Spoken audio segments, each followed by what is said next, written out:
सत्यवादी राजा हरिश्चंद्र की कहानी सदियों से अनुकरणीय है। सत्य की चर्चा जब भी कही जाएगी, महाराजा हरिश्चंद्र का नाम जरूर लिया जाएगा। सूर्यवंशी सत्यव्रत के पुत्र राजा हरिश्चंद्र, जिन्हें उनकी सत्यनिष्ठा के लिए आज भी जाना जाता है।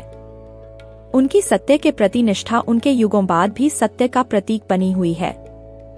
इनका युग त्रेता माना जाता है। राजा हरिश्चंद्र अयोध्या के प्रसिद्ध सूर्यवंशी राजा थे, जो सत्यव्रत के पुत्र थे। ये अपनी सत्यनिष्ठा के लिए अडिग रहे और इसके लिए इन्हें अनेक कष्ट सहने पड़े। ये बहुत दिनों तक पुत्रहीन रहे, पर अंत में अपने कुलगुरु वशिष्ठ के उपदेश से एवं वरुणदेव की उपासना से इन्हें पुत्र प्राप्त हुआ। राजा हरिश्चंद्र सच बोलने और वचन पालन के लिए मशहूर थे। उनकी प्रसिद्धि चारों तरफ फैली थी। ऋषि विश्वामित्र ने राजा हरिश्चंद्र की प्रसिद्धि सुनी। वे स्वयं इसकी परीक्षा करना चाहते थे। राजा हरिश्चंद्र हर हालत में केवल सच का ही साथ देते थे। अपनी इस निष्ठा की वजह से कई बार उन्हें बड़ी बड़ी परेशानियों का भी सामना करना पड़ा, लेकिन फिर भी उन्होंने किसी भी हाल में सच का साथ नहीं छोड़ा। वे एक बार जो प्रण ले लेते थे, उसे किसी भी कीमत पर पूरा करके ही छोड़ते थे। राजा हरिश्चंद्र ने सत्य के मार्ग पर चलने के लिए स्वयं तक को बेच दिया था। इनकी पत्नी का नाम तारामती था और पुत्र का नाम रोहिताश्व। ये दोनों भी धार्मिक चरित्र के थे। राजा हरिश्चंद्र ने यदि स्वप्न में भी वाग्दान कर दिया यानी वचन दे दिया, तो भी पीछे नहीं हटते थे। ऋषि विश्वामित्र की शक्ति से राजा हरिश्चंद्र ने सपना देखा कि उन्होंने अपना सारा राजपाट विश्वामित्र को दान में दे दिया है। अगले दिन जब विश्वामित्र उनके महल में आए तो उन्होंने विश्वामित्र को सारा हाल सुनाया और साथ ही अपना राज्य उन्हें सौंप दिया।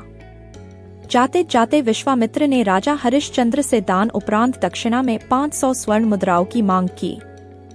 विश्वामित्र ने राजा को याद दिलाया कि राजपाट के साथ राज्य का कोष भी वे दान कर चुके हैं और दान की हुई वस्तु को दोबारा दान नहीं किया जाता। तब राजा ने अपनी पत्नी और पुत्र को बेचकर स्वर्ण मुद्राएं हासिल की, लेकिन वो भी 500 नहीं हो पाईं। राजा हरिश्चंद्र ने खुद को भी बेच डाला और सोने की सभी मुद्राएं विश्वामित्र को दान में दे दीं। अपनी मर्यादा को निभाया। राजा हरिश्चंद्र ने खुद को जहां बेचा था, वह श्मशान का चांडाल था, जो शवदाह के लिए आए मृतक के परिजन से कर लेकर उन्हें अंतिम संस्कार करने देता था। एक रात्रि को सर्प के काटने से राजा के पुत्र की मृत्यु हो गई। असहाय रानी तारा रोती बिलखती अपने पुत्र को श्मशान में अंतिम क्रिया के लिए लेकर जा रही थी। काली अंधियारी रात में जोरों की बारिश हो रही थी। बादल गरज रहे थे, बिजली चमक रही थी और अभागन माता अपने पुत्र के शव को अकेली श्मशान लेकर पहुंची। वहां पर राजा हरिश्चंद्र ने रानी को बिना देखे ही श्मशान कर के लिए आदेश दिया। इतने में आसमान में बिजली चमकी तो उस बिजली की रोशनी में हरिश्चंद्र को उस अबला स्त्री का चेहरा नजर आया। वह स्त्री उनकी पत्नी तारामती थी और उसके हाथ में उनके पुत्र रोहिताश्व का शव था। अपनी पत्नी की यह दशा और पुत्र के शव को देखकर हरिश्चंद्र बेहद भावुक हो उठे।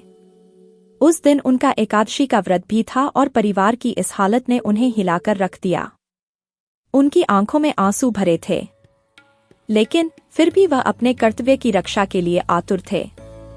भारी मन से उन्होंने अपनी पत्नी से कहा कि जिस सत्य की रक्षा के लिए उन्होंने अपना महल राजपाट तक त्याग दिया, स्वयं और अपने परिवार को बेच दिया, आज यह उसी सत्य की रक्षा की घड़ी है। राजा हरिश्चंद्र ने अपनी पत्नी से कहा, तुम्हें श्मशान में अपने पुत्र के अंतिम संस्कार के लिए निर्धारित कर देना ही होगा। रानी तारा कर के रूप में अपनी साड़ी का टुकड़ा फाड़ कर देने की कोशिश करती हैं। उसी समय आकाशवाणी हुई और स्वयं ईश्वर प्रकट हुए और उन्होंने राजा से कहा, हरिश्चंद्र, तुमने सत्य को जीवन में धारण करने का उच्चतम आदर्श स्थापित किया है। तुम्हारी कर्तव्य निष्ठा महान है, तुम इतिहास में अमर रहोगे। और राजा की ली जाने वाली दान वाली परीक्षा तथा कर्तव्यों के प्रति जिम्मेदारी की जीत बताई। हरिश्चंद्र ने ईश्वर से कहा, अगर वाकई मेरी कर्तव्य निष्ठा और सत्य के प्रति समर्पण सही है तो कृपया इस स्त्री के पुत्र को जीवन दान दीजिए। इतने में रोहिताश्व जीवित हो उठा। ईश्वर की अनुमति से विश्वामित्र ने हरिश्चंद्र का राजपाट भी उन्हें वापस लौटा दिया। महाराज हरिश्चंद्र ने स्वयं को बेचकर भी सत्यव्रत का पालन किया। यह सत्य एवं धर्म के पालन का एक बेमिसाल उदाहरण है। आज भी महाराजा हरिश्चंद्र का नाम श्रद्धा और आदर के साथ लिया जाता है।